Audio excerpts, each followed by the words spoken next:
El Instituto de la Judicatura Federal cuenta con un departamento especializado en derechos humanos e igualdad de género. Ahí se diseñan los programas de formación y capacitación para los integrantes del Poder Judicial Federal en estas materias. Hoy nos enfocaremos en el tema de los derechos humanos y los grupos vulnerables, personas como los migrantes que además de la persecución, la violencia y la falta de empleo, son discriminados y violentados en sus derechos humanos. Soy Verónica González, comenzamos.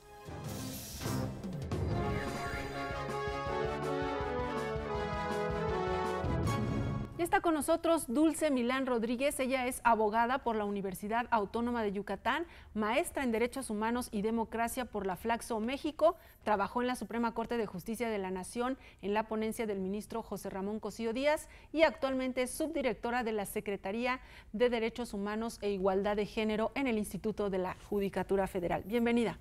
Muchas gracias.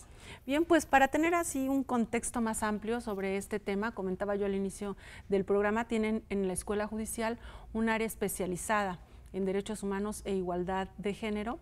Para hablar ahorita en particular sobre grupos vulnerables, ¿cuál es la situación actual de los migrantes? Muchas gracias, Vero. Pues para empezar yo creo que hay que tener en claro que el tema migratorio no es nuevo ni exclusivo en nuestro país. De hecho, es un fenómeno constante y global. Y para tener en claro el panorama al cual nos enfrentamos en cuanto a este fenómeno migratorio, hay que tener en cuenta ciertas cifras y hechos, y eso nos los ha dado la Organización Internacional para las Migraciones y el Programa para Naciones Unidas del Desarrollo, que nos calculan que el flujo de personas migrantes internacionales en todo el mundo asciende a 214 millones. De esas, 40 millones de personas son migrantes indocumentados, irregulares, ¿no? Entonces, finalizan estos informes diciéndonos que 1 de cada 33 personas es migrante en el mundo. Entonces, yo creo que esto nos plantea el panorama al cual nos enfrentamos actualmente de manera general a nivel mundial, pero también en cuanto a la situación en nuestro país. Te quiero hacer una pregunta que quizás sea obvia, pero siempre que tocamos el tema vale la pena hacer esta diferencia, porque a veces se confunde. Uno ve a una persona extranjera y dice, son migrantes, pero hay distintas calidades de una persona cuando está en un país ajeno. Y entonces me gustaría que hicieras aquí la diferencia, qué debemos entender por migrante, persona refugiada, incluso quienes solicitan asilo. Sí, correcto, Vero. Fíjate que esto es importante y tener en claro como estas diferencias conceptuales, digámoslo así, pero que a la vez implican o tienen una implicación a nivel jurídico, ¿no? De acuerdo a la Ley para los Refugiados y de Protección Complementaria, ahí vienen las definiciones y nos dice muy claramente que la persona migrante es la persona que sale, transita o llega a un país diferente al de su propia nacionalidad, ¿no? La persona apátrida es aquella persona que no es considerada como nacional por ningún estado de acuerdo a su legislación. Y la persona refugiada es aquella que debido a tiene este temor fundado de ser perseguido por cuestiones de raza, sexo, origen étnico, religión o cuestiones políticas, entonces huye de su país para llegar a otro de diferente nacionalidad al de su origen. ¿Cuáles son los principales desafíos o las principales problemas que enfrentan, hablando de los migrantes que pasan por nuestro país? Yo creo que las principales situaciones a las que se enfrentan y que, bueno, estas situaciones de movilidad humana, ¿no? Como te decía, de país de origen, país de retorno, es que son susceptibles a que se vulneren sus derechos humanos, ¿no? Porque ellos vienen huyendo muchas veces de la situación económica, de la situación política o religiosa de su país, entonces se tiende a que estén en una situación de vulnerabilidad. Bien, pues vamos a hacer una pausa y de regreso, y en lo que transcurre el programa vamos a hablar también sobre la capacitación, ¿no? Claro cómo que es sí. que en esta área se diseñan estos programas, pero cómo se llevan a la práctica, en qué momento consideran ustedes que es el más oportuno para impartir capacitación en esta materia. Así que vamos a la pausa y regresamos con más comentarios sobre este tema. No se vaya, es muy breve. Regresamos.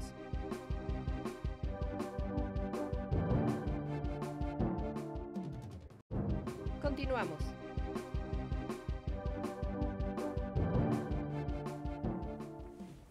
Ya estamos de regreso, continuamos conversando sobre el tema de la capacitación en materia de derechos humanos y grupos vulnerables que se imparte aquí en la Escuela Judicial.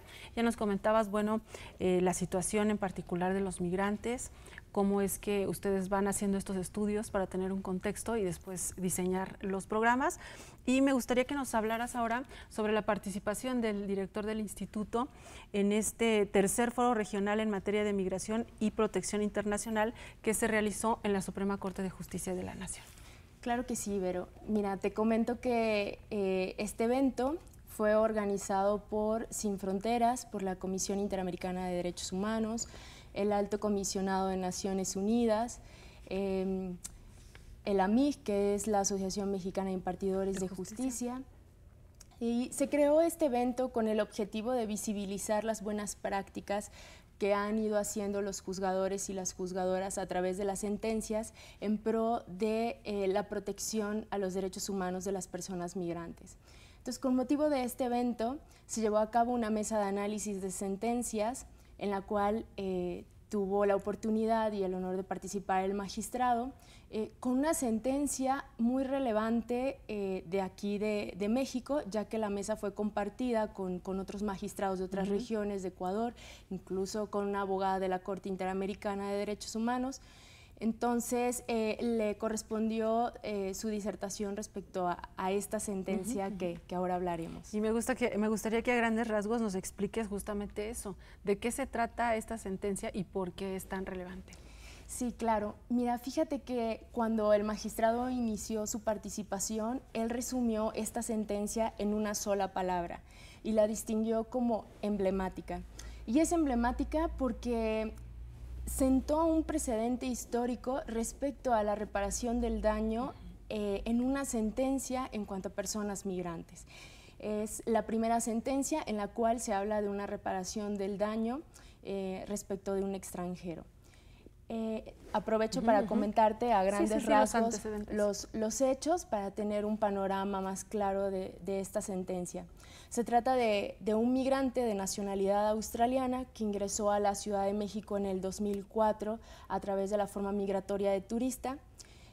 Sin embargo, en el 2009 y como resultado de una visita de inspección por parte del Instituto Nacional de Migración, fue llevado ante las autoridades ya que no pudo acreditar su legal estancia en el país, ¿no? En el 2009, esto es 5 años después de que él ingresa al país, pues le es dictada una sentencia en la cual se ordena la expulsión del país.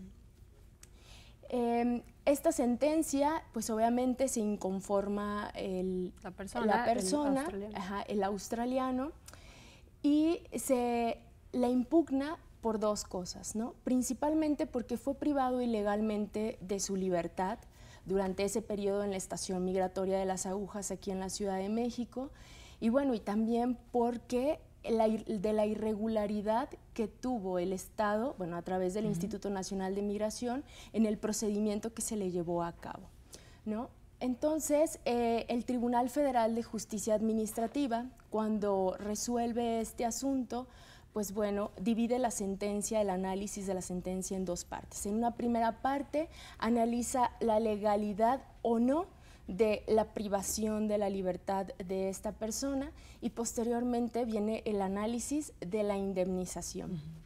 ¿No? Entonces, en esta primera parte donde se analiza de si tenía un sustento jurídico el hecho de que él estuviera privado de su libertad, pues bueno, decide el tribunal que efectivamente sí, que el actuar del Estado del Instituto Nacional de Migración fue una actividad irregular y que por lo tanto fue privado ilegalmente de su libertad durante 3 meses, un poco más aproximadamente.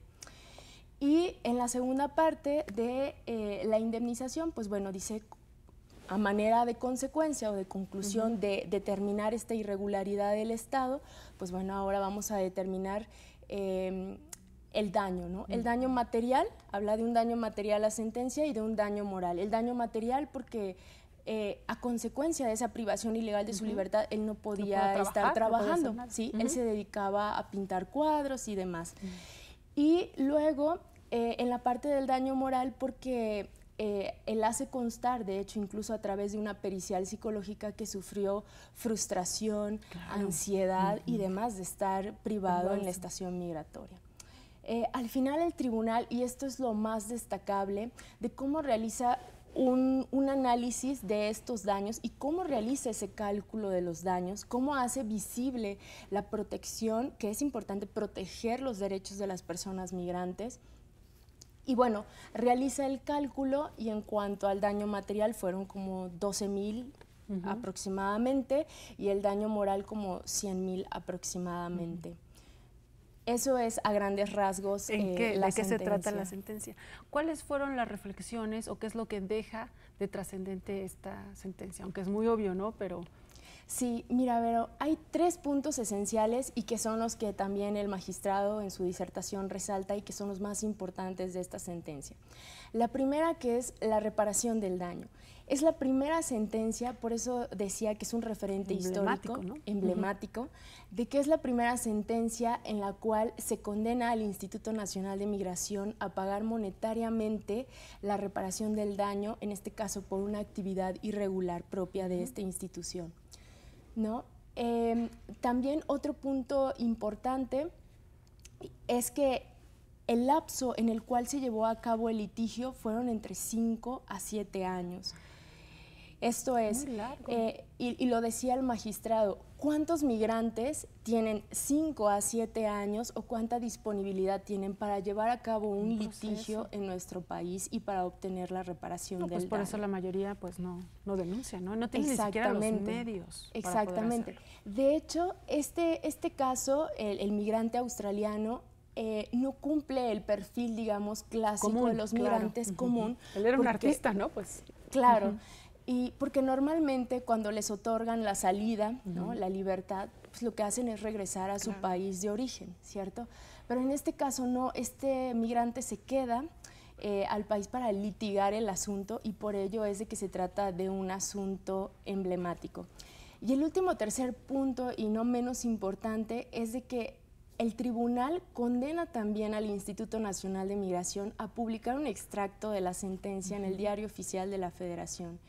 Y esto vaya que es importante porque la reparación del daño tanto físico como moral, como material, no únicamente se reduce a una indemnización monetaria, sino que también se busca una reparación integral del daño y es a través de este medio de satisfacción, como lo ha mencionado la Corte Interamericana de Derechos Humanos, que se busca satisfacer esa parte de la víctima, ¿no? A través de esa publicación de la sentencia. Y poco a poco, y en este mismo evento, se reconoció a varias sentencias, ¿no? Mexicanas, en las que precisamente se está logrando, o los jueces, los magistrados federales, están poniendo en práctica esta máxima protección de los derechos humanos en el caso de grupos vulnerables. Así es, Vero, así es. Bien, pues vamos a hacer una pausa y regresamos con la parte de la capacitación. Muy bien. Bien, vamos a la pausa, estamos en Escuela Judicial, regresamos. Regresamos.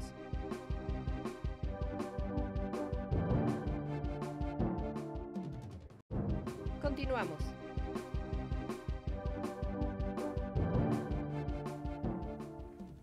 Vamos a ver los eventos que tiene programados el Instituto de la Judicatura Federal para los próximos días y regresamos con las conclusiones del tema de hoy.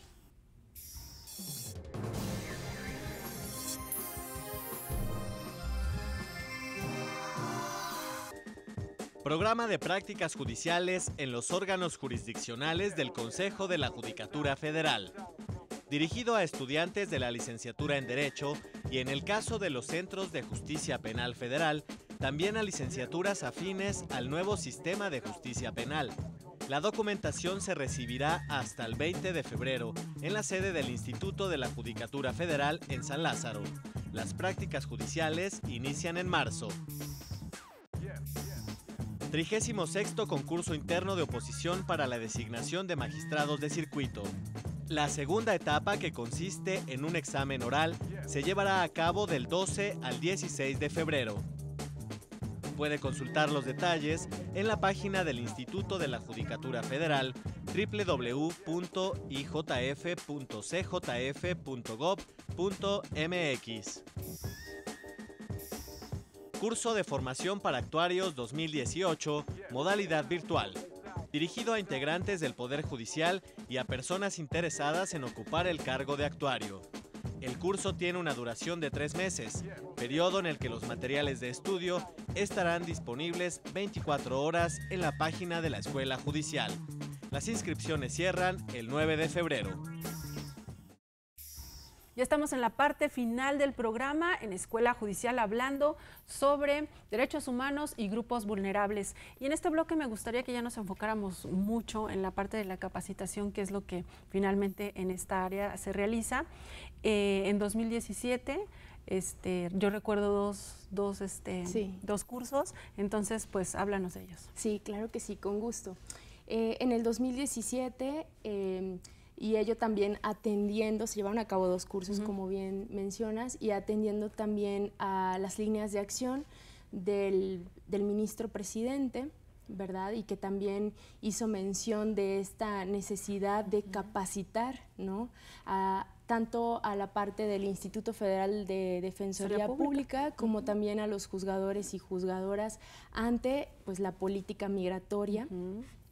Y pues bueno, se creó primeramente un taller de defensa penal, migración y género destinado para el Instituto Federal de Defensoría Pública. Se capacitaron ahí a defensores públicos y asesores jurídicos de todo el país, principalmente atendiendo a las zonas fronterizas de nuestro país, que es donde principalmente detectamos esta necesidad de capacitar ante la situación de la política migratoria. Y bueno, posteriormente se realizó un curso de personas migrantes, refugiadas y desplazadas. Este curso se realizó mediante 3 grupos, capacitamos a 3 grupos de juzgadoras y juzgadores de todo el país, tratamos de llevar un criterio homogéneo, aunque siempre también atendiendo a esta parte de los estados fronterizos, ¿no? Se llevó a cabo de 3 grupos y lo llevamos a cabo con Sin Fronteras. Vinieron profesores de ACNUR, de la Comisión Interamericana, de la Corte Interamericana de Derechos Humanos incluso a capacitar. Y lo excelente de este curso fue que se llevó a cabo a través de una dinámica de mesa redonda en el cual los jueces y juezas o magistrados y magistradas pueden participar, opinar. Se analizaron sentencias. Se analizaron también casos que ellos tienen actualmente en sus órganos jurisdiccionales, y también se llevó a cabo un análisis de la legislación, ¿no? Que eso es importante, y de los estándares internacionales. La ley de inmigración, la ley de refugiados, ver estas diferencias conceptuales que comentábamos al principio, pero que son muy importantes ya al momento de juzgar. Y también lo que se buscó a través de este curso y de los que hablaré a continuación es sensibilizar también a los juzgadores y juzgadoras respecto al contexto y a la realidad que están viviendo las personas migrantes, ¿no? Y principalmente también de los que están viviendo este retorno a nuestro país, ¿no? Entonces se buscó sensibilizarlos, se les mostró incluso a través de un video la situación que viven a través de las estaciones migratorias, ¿no? Y de crear conciencia que más allá de lo que están juzgando en ese momento, ¿no? Tener en cuenta esa realidad y palpar esa realidad que las personas migrantes están viviendo, ¿no? Posteriormente se llevó a cabo el curso de estándares internacionales en materia de derechos humanos, migración y género. Este curso no se centró principalmente en migrantes, como fue el caso anterior, pero sí una de sus líneas principales de capacitación fue también la migración. Lo realizamos en conjunto con el Instituto Interamericano de Derechos Humanos. Se llevó a cabo a través de 2 grupos de juzgadores y juzgadoras, y posteriormente vinieron sus secretarios. Y esto fue lo bondadoso que nos permitió este curso, porque cada juzgador nombró a un secretario para que viniera a capacitarse en esos mismos temas en otra semana diferente a ellos. Con ello lo que se busca, o lo que busca el instituto, es concretar la capacitación, unir los esfuerzos, que no solo sea a nivel de los titulares, sino también con los secretarios para amalgar los conocimientos y pues bueno, fortalecer las sentencias. Bien, ¿qué es lo que sigue a manera de conclusión de esta interesante charla? ¿Qué es lo que sigue para la Escuela Judicial en estos temas de grupos vulnerables? Porque no solamente son los migrantes, ¿no? ¿Qué es lo que sigue? Pues mira, Vero, para el 2018 el instituto tiene previsto seguir con esta misma estrategia de capacitación en cuanto a estos temas, principalmente ahondar en los estándares internacionales de derechos humanos, migración sigue estando presente y género, ¿no? Que son los temas que atañen a la Secretaría. Y pues bueno, siguen con esa misma línea de capacitación a juzgadores, a juzgadoras, a los secretarios también, a los defensores públicos y asesores jurídicos, para brindarles los mayores elementos y herramientas actuales, porque los estándares se siguen actualizando para juzgar de una mejor manera y garantizar la protección a los derechos de las personas migrantes y demás grupos vulnerables. Bien, pues muchísimas gracias por habernos acompañado en el programa de hoy y le vamos a estar dando seguimiento a esta capacitación que imparte la Escuela Judicial. Muchas gracias. Gracias a usted también por habernos acompañado. A nombre del equipo de producción que hace posible este programa, les recuerdo que tenemos una cita la próxima semana, así que mientras tanto puede quedarse usted en la señal del canal judicial. Hasta la próxima.